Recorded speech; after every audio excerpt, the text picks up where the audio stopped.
I get to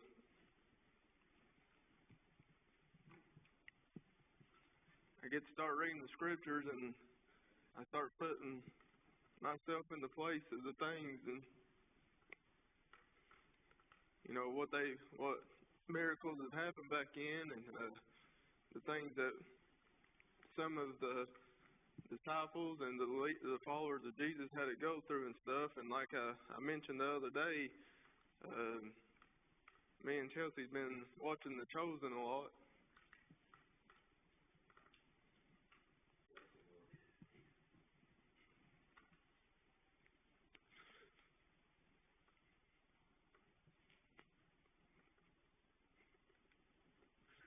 Seems like everything they have, I've got a part in it.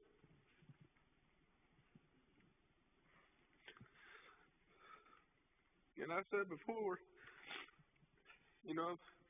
I think there might have been one other movie I might have teared up in, and it was a war movie, and just seeing what our soldiers had to go through. Man, it seems like every time I sit down and watch this series of her, I keep my face turned away from her so she don't see it, but the tears just start going. Because it seems like everything in that show I'm a part of in today's world, but you can put yourself back in those days. It might be happy tears from all the miracles that he's working in, or when they start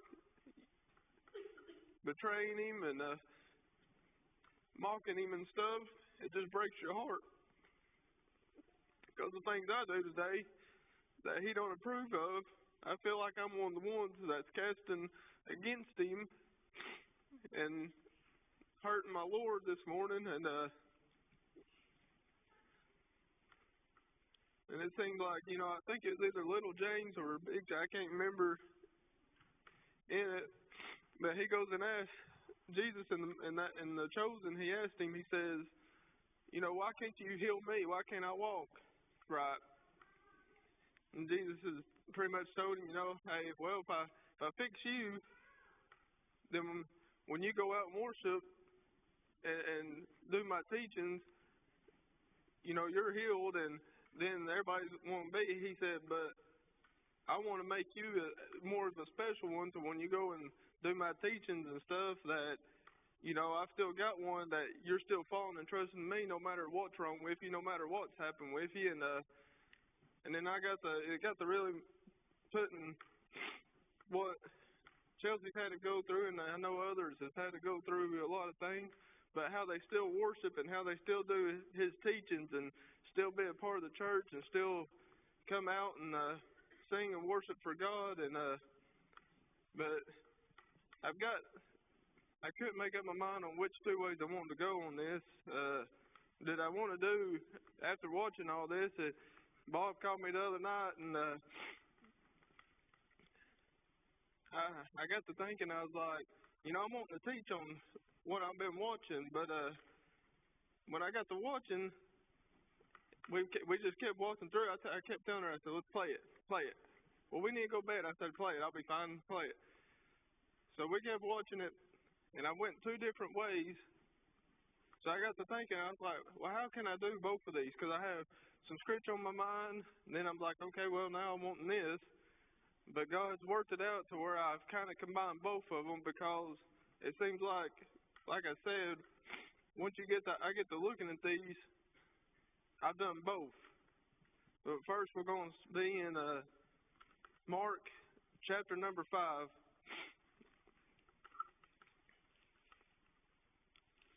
And it may be a short lesson this morning. I've not got, I guess, a whole lot, and unless the Lord gives us a little bit more, but I'm going to do what He's laid on my heart this morning. But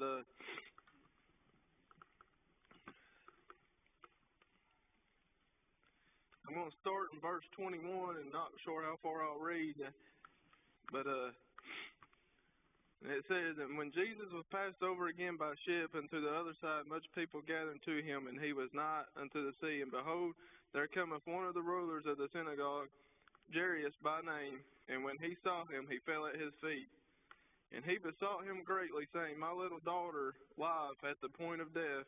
I pray thee, come and lay thy hands on her, that she may be healed, and she shall live.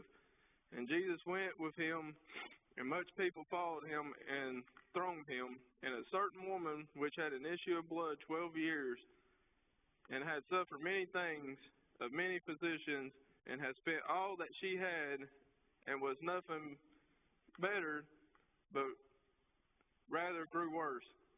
When she had heard of Jesus, came in the press behind and touched his garment. For she said, If I may touch but his clothes, I shall be whole. And straightway the fountain of her blood was dried up, and she felt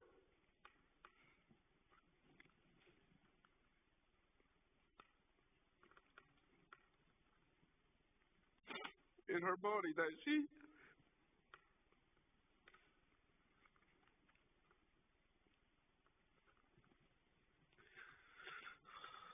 was healed of that plague. And Jesus, immediately knowing in himself that virtue had gone out of him, turned him about in the press and said, Who touched my clothes? And his disciples said unto him, Thou seest the multitude thronging thee, and sayest thou, Who touched me? And he looked round about to see her that had done this thing. But the woman, fearing and trembling, knowing what was done in her, came and fell down before him and told him all the truth. And he said unto her, Daughter, thy faith hath made thee whole. Go in peace, and be whole of thy plague. While he yet spake, there came from the ruler of the synagogue's house certain, which said, Thy daughter is dead. Why troublest thou the master any further? As soon as Jesus heard the word that was spoken, he said unto the ruler of the synagogue, Be not afraid, only believe. And he suffered no man to follow him, save Peter and James and John the brother of James. And he cometh to the house of the ruler of the synagogue, and seeth the tumult, and them that wept and wailed greatly. And when he was come in, he saith unto them, Why make ye this ado and weep? The damsel is not dead, but sleepeth.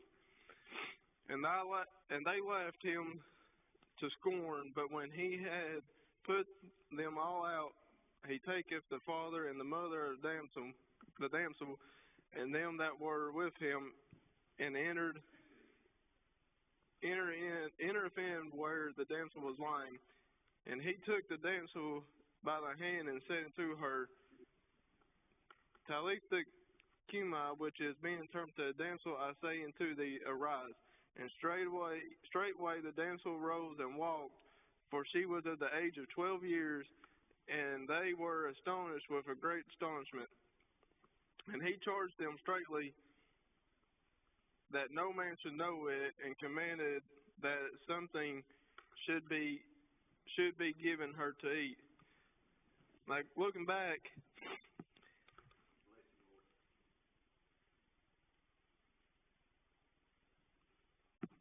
sorry, I've read a little much and lost my, but some of his, like I said, his followers is there to see what was happening, but he told them not to go say nothing. But I'm about to get into where it seems like my life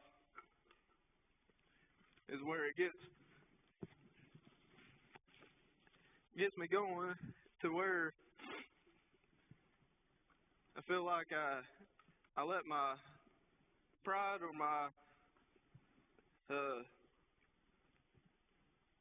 nervousness or even let the devil come in and take over the things of my life. But you read of all the miracles that Jesus got to go through and do, and like I said, watching The Chosen has really helped me, because I can read, but a lot of times I can't understand. But it seems like watching this, and like I said the other day, I know Hollywood throws their 2 cents in of some things in there, but man, it's like when I was in school, you know, I can read, but I didn't like to read. I just flip through and look at pictures. I get magazines in the mail a lot on cattle or hunting or something like that. And a lot of times I just sit there and look at the pictures and then throw the magazine up in the cabinet and walk away, because I just not been a reader. But getting to watch this has really helped just to figure out and feel like I've been put in that place of what's going on back in the days and stuff, and it's really helped me understand a lot of this. And but getting to sit there and watch the miracles in our lives and what He's done for us, and this morning, and the things that He's kept us from, and what we've all went through. And I keep trying to use my wife and things, but that was probably the most devastating thing we've ever had to go through. And I know it's past, and we've moved on, and she's doing better and stuff like that. But just getting to watch the miracles of what happened and how she still worships, and from what we see, what Barbara's had to go through a lot of times, but she still comes in and worships God and the things that our lives, and it's a blessing to us. I've not really had nobody question, but the other day I was at work, and we ended up having to work late because I had to go help a boy get some stuff done to help him catch up. And I've heard before that he don't believe in God. He believes in the Big Bang and stuff. And so we kept talking, and I kept throwing it in there. I didn't really want to just bring it up. I'm not wanting to really throw it on people, but they know that we go to church, and they know that, I talk about church services. I talk about my Lord and things that He's done and stuff. So I kind of threw it at him, and I said, yeah, my wife's at Bible study. I heard some friends went to a Bible study. He just kind of ignored it, go on, kept talking. Something else came up. I think I went to call Chelsea, and she didn't answer, and I was like, now she can answer me. I said, I don't know why she's ignoring me. I said, Bible study must be going good or something. Completely ignored me again. I was kind of hinting around. I wanted him to start asking questions because I just didn't want to throw it in there because I'm not wanting to just throw it on somebody. But the questions was never asked. But I'm hoping one day when maybe he'll realize, or any of them there, where they know that we go to church. I want to be a help to them this morning. I know I definitely ain't going to be able to save them, but I want to try to be a helper and a leader in helping when they have the questions. And but now I'm about to get to where I feel like a lot of times God asks us to do things, and or you see these miracles that God's done in our lives, but yet after you've prayed and prayed and prayed, and God's like, all right, you're healed. I'm going to help you. You've been praying for this. I gave it to you. But then I turn around and go out here and act like a fool, or, sin. I know we all sin in life and everything, but the things that He does for us, and yet we turn around and pretty much fail Him, if you want to have it like that. But I'm going to be over into Matthew. I'm trying to.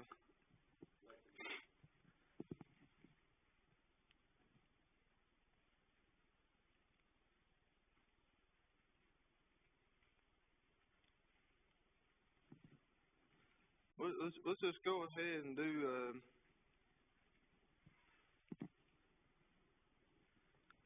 I'll start. Let's just go ahead and start verse 1. Like I said, I've kind of scattered in here, and but it says, and it came to pass when Jesus had finished all these sayings, He said to His disciples, Ye know that after 2 days is the feast of the Passover, and the Son of Man is betrayed to be crucified. Then assembled together the chief priests and the scribes of the elders of the people into the palace of the high priest, who is called Caiaphas, and consulted that they might take Jesus by subtlety and kill Him.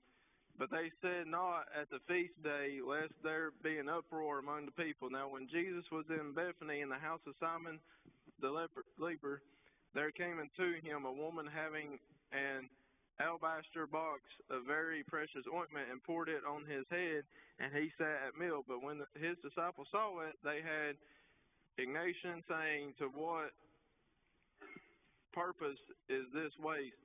For this ointment might have been sold for much and given to the poor. When Jesus understood it, He said to them, Why trouble ye the woman? For she hath wrought a good work upon me. For ye have the poor always with you, but me ye have not always.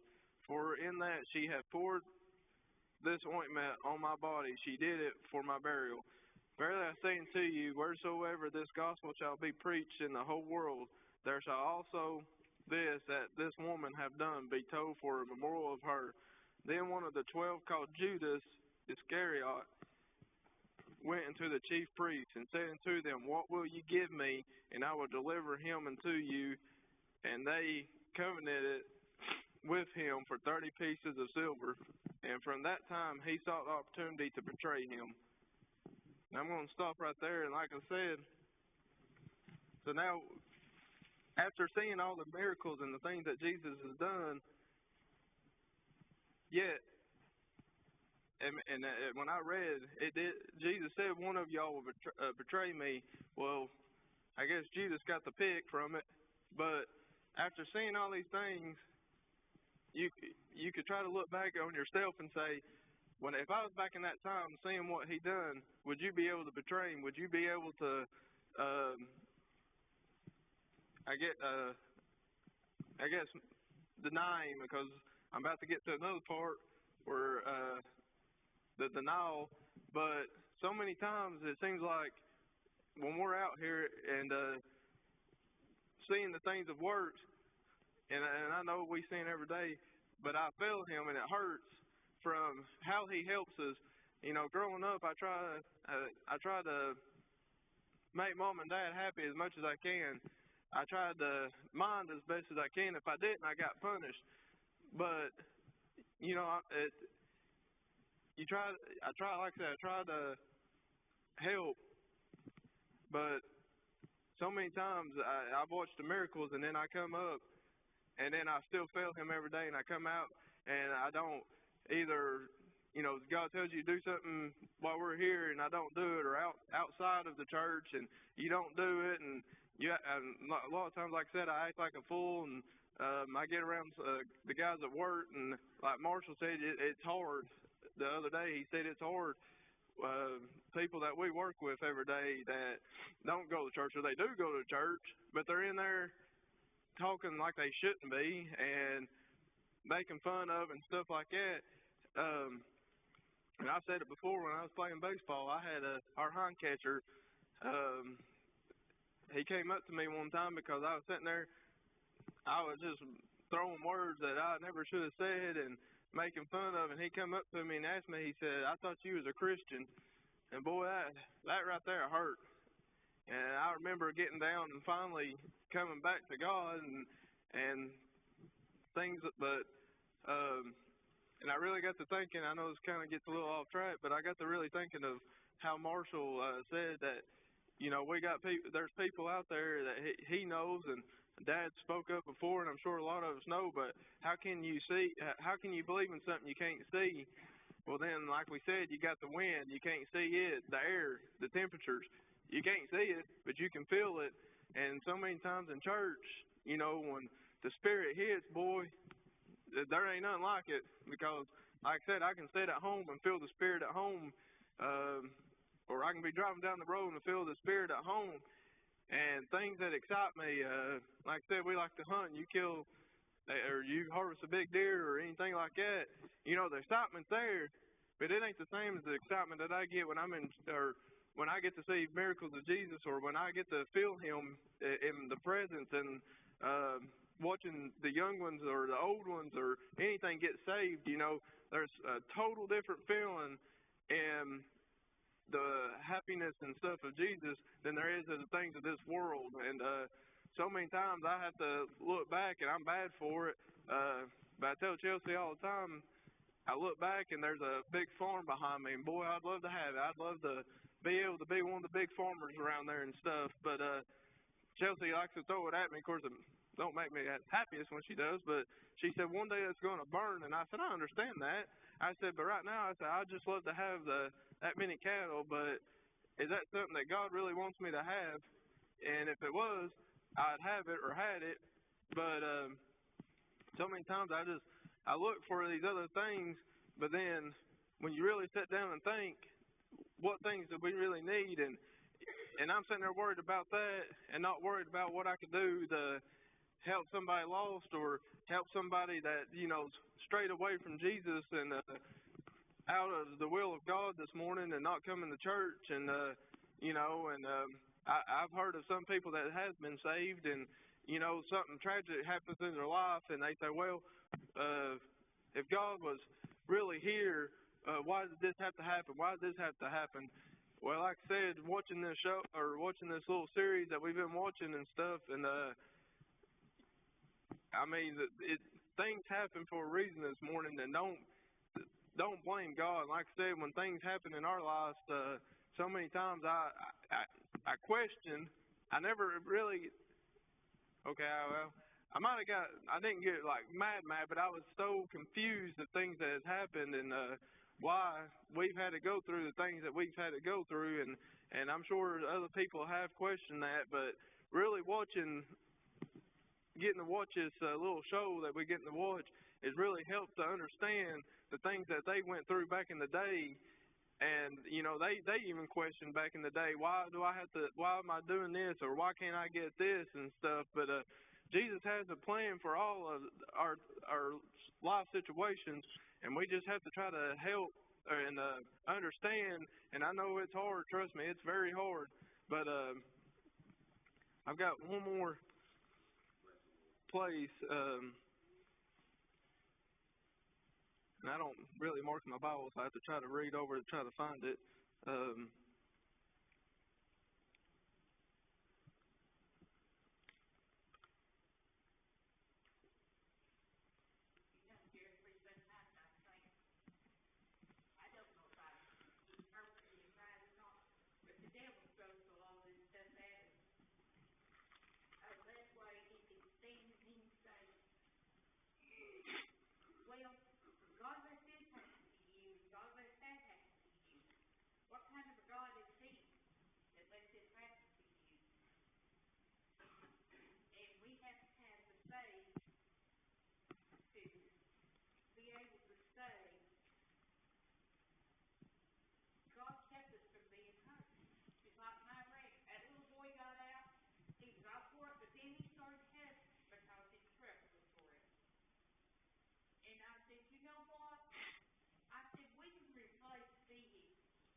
that maybe something will come of this, that maybe if he wasn't, he'll get to church and not. That maybe I said something other too, or something. Because that's what I want to be. I want to be alive. I've got two that's coming up, and they've not been saved. They're not asking questions yet, but they ask questions about Sunday school and the stories in the Bible, but they don't ask questions about being saved or anything. But I want to be alive. I want to let my light shine so bright, just like everything.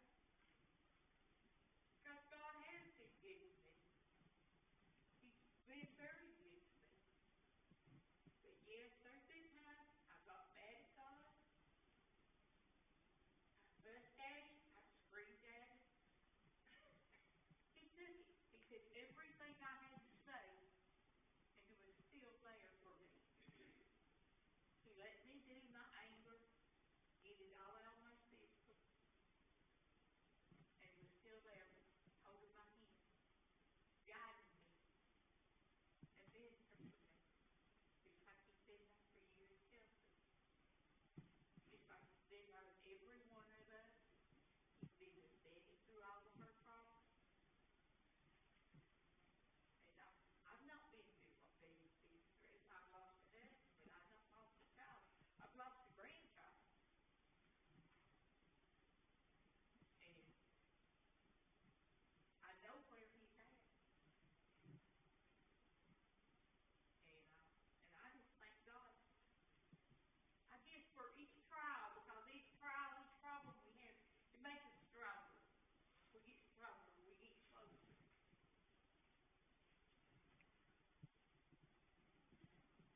Thankful for that this morning, and I just talking how many times have you been going down the road? Because I have plenty of times, and a wreck had just happened. Well, 10 minutes ago, 5 minutes ago, you sitting there mad and complaining because somebody was driving 2 miles an hour down the road.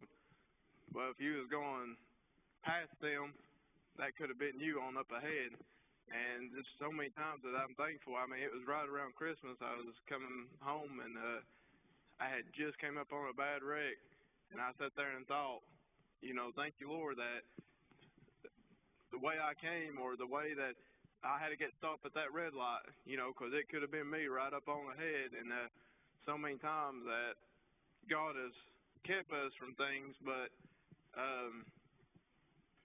where I have failed Him, and then things that I have done, and as a Christian and being saved, once I fail Him and do things that I shouldn't do, you feel that guilt and you know it's wrong, or while you're about to do it, you're like, you know it's wrong, but you're like, I might get away with it.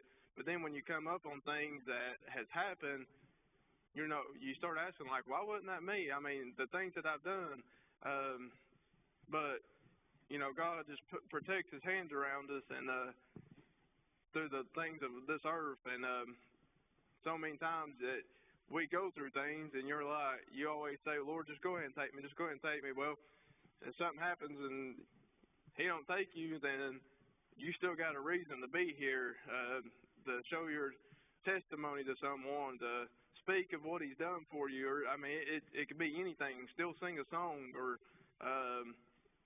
things that just to worship Him this morning. And I know the other night after that snow and stuff like that, there wasn't many people here, and boy, it was a blessing just to see what little we had and what the service that we ended up having that night. And so I was standing over there thinking this morning while we were standing there, I was like, man, it's pretty crowded this morning to be Sunday school morning. And we had a little talking and stuff, but it hadn't broke out, which is it's under the way God wants the service to run. But I was just thinking, I was like, man, what little people we had that night, and then what crowd we have this morning. And I just got to thinking of how great that little service was. And I was kind of hoping this morning that somebody get fired up this morning, and it just started flowing and stuff. And I guess speak for Bob and Dad and whoever and everybody that's preached, and things like that.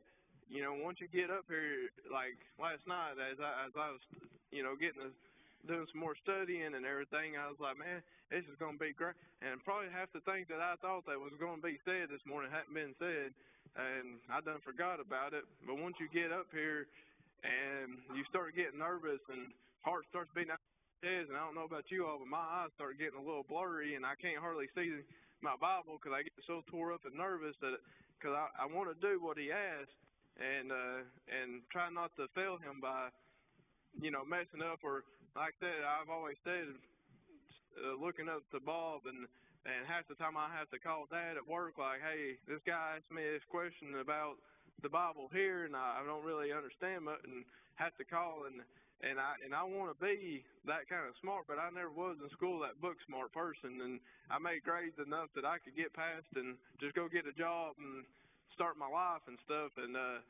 but watching how they're able to break, and you all break things down, and to actually be able to teach, and it seems like a lot of times when I stand up to teach, and I know I throw a lot of situations of my life happen, but as you read from what they went through back then, it might have been worse, but there's things that has happened that happened in our life, and then they still deny them. I was about to read here where they, you know, Simon and Peter, that was followers, but then, you know, where they've denied, and it's just how I couldn't comprehend how could you see the things that he's done, but then deny, and then and just throw him to the side, and not, because looking here on this earth, the things that we went through in life and everything, and we've not physically seen him but felt him, but we still trust in him. And as that one I was talking about with the daughter and everything, you know, he was part of that little group and all that stuff, but what little faith, and the woman touching his garment, what little faith they had, not really being able to see everything, but what little faith they had from not actually getting to see everything, and then him still healing them and touching them and stuff. And what we today, we see the miracles that he does, not physically actually see him, but get to feel him and then see the results that he does here. You know, it's just a blessing to be able to see that this morning. And I know I said I wasn't going to be long, but sorry about that. And but that's all I've got this morning.